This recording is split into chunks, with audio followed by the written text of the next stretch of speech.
Hello everyone. Today I'm very excited to give you the first demonstration of the Keptn Lifecycle controller. The Keptn Lifecycle controller makes it easy to manage the lifecycle of cloud-native apps without writing operator code. We all know that operators are a very nice concept and work perfectly fine for commercial off-the-shelf software. But they are very hard to adopt when the lifecycle of an application changes and very hard to write initially. The lifecycle controller makes it easier to attach task handlers to pre and post-deployment events and should also be able to attach into Kubernetes events in the future. This could be in form of TypeScript functions, but also this could be containers and CLI and cloud events in the future. In today's demonstration, we will focus on TypeScript functions. The Keptn Lifecycle controller will make the app lifecycle better observable with traces and metrics in the future. So what we will see here or today is that we can do all of this. So post deployment tasks and the deployment of an application doing a simple kubectl apply -f dot. In our pre-deployment task today, we will check if one of the workloads is ready. So we will deploy a simple potato head application which has around 6 services. One of them is the entry service, and all of the other services or workloads will check if this service is available before they start deploying. After the deployment, we will run one post-deployment task, which is one simple Slack notification in my case. So I think I've talked enough. Let's go to the demonstration. So the Keptn Lifecycle controller can be installed very easily with two kubectl commands. The first one is for installing the cert manager, which is a dependency at the moment. The second one is the Lifecycle controller itself. What we will deploy today is the potato head, and we will deploy this using a simple Kubernetes manifest. So what we see in this manifest is that we have a namespace, a deployment as we know it. And the first new thing we see here is that we annotated the workloads with some Keptn annotations. The first one is the app, which specifies to which application this belongs to. The second one is the workload name. So in my case, this is the potato head entry here. The third one is the version of this application, of this workload, sorry.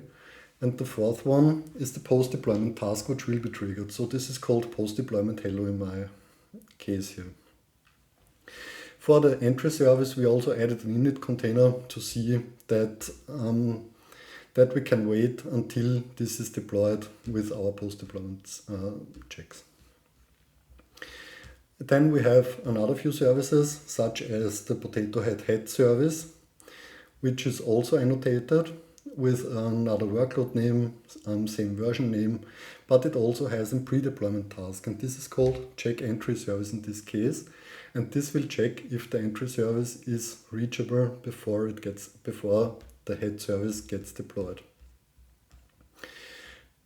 Okay, so we talked about tasks here, and they have to be specified in some form. So when I take a look on the check entry YAML here, I see a typical Keptn task definition. And the name I'm using here, so check entry service, is exactly the same as I used in the annotations before. In this case, I specify that this task definition uses a function which is referring to an HTTP source, and this is located in our lifecycle controller repository and contains the function for HTTP.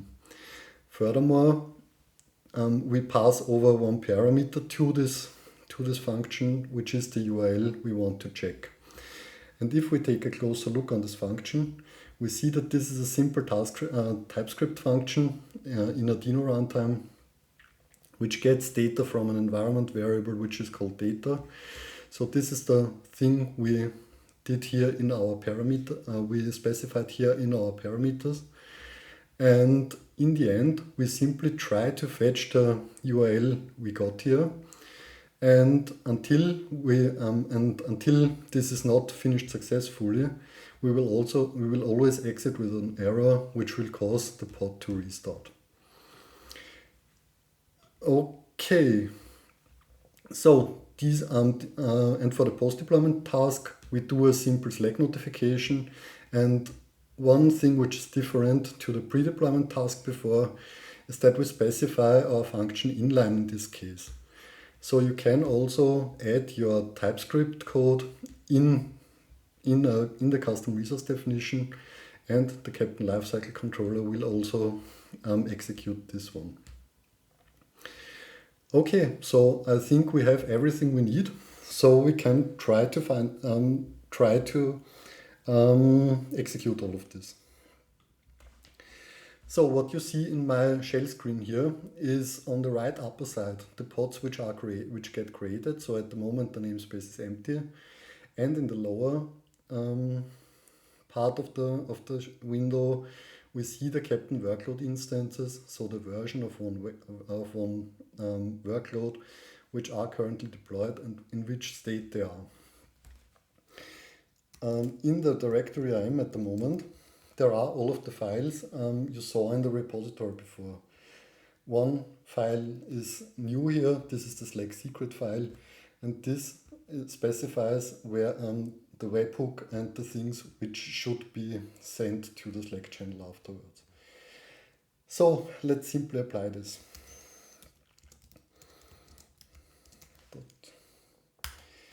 And we might see that a lot is happening here.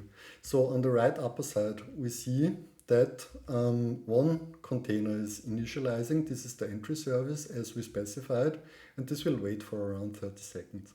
All of the other things are pending because this is services not running at the moment.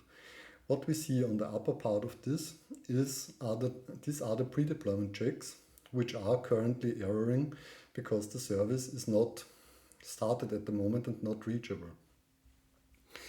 So after the 30 seconds and after the init container has finished, we see that this is in a running state, which is also reflected in the workload instance state. So we see that the pre-deployment has succeeded, the deployment itself also has succeeded, and the post-deployment is also finished.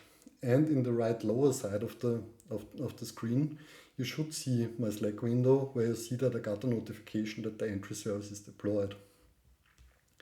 Now that the service is reachable, all of our pre-deployment checks could be completed.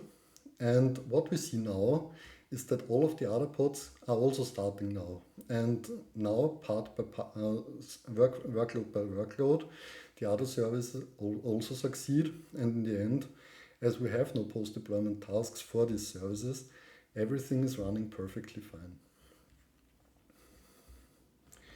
So let's get back to the presentation. So what you have seen in this short demonstration was that we can use shared functions for your pre-deployment checks. For instance, you can take all of your, you can have all of your pre-deployment tasks in one repository or on one server and simply reference to them. You can also use inline functions, so you can specify your functions in a custom resource definition and use them for your pre or post deployment tasks. What we also saw very well is that the lifecycle controller holds back the deployment until the pre-deployment tasks have finished. And last but not least, everything can be done using kubectl. So we did not run any pipeline tooling, and we did not run any external tooling. We did everything in a cloud native way, applied only manifests, and in the end our deployment got finished very well. So if you liked this demonstration and you think that you want to try this out, and I hope you will, everything you saw here is in the repository of the Keptn Lifecycle controller. And if you want to participate in this project and in everything we do around application lifecycle, there is a working group around this. So the App Lifecycle working group. After you tried all of this, it would be very nice if you would share your thoughts, and you could ping me always on the Keptn Slack or also participate in the App Lifecycle Working Group channel on the Keptn Slack. And last but not least, let's make it better. So if you find some issues, or if you think that some things could be solved better, just open up an issue. I think you can also do code contributions. And if you would like to see some more features and so on, feel also free to ping me on the Keptn Slack and let's discuss these things. So I hope you had as much fun as me, and I hope you have a lot of fun with the Keptn Lifecycle controller, and have a nice day and see you. Bye bye.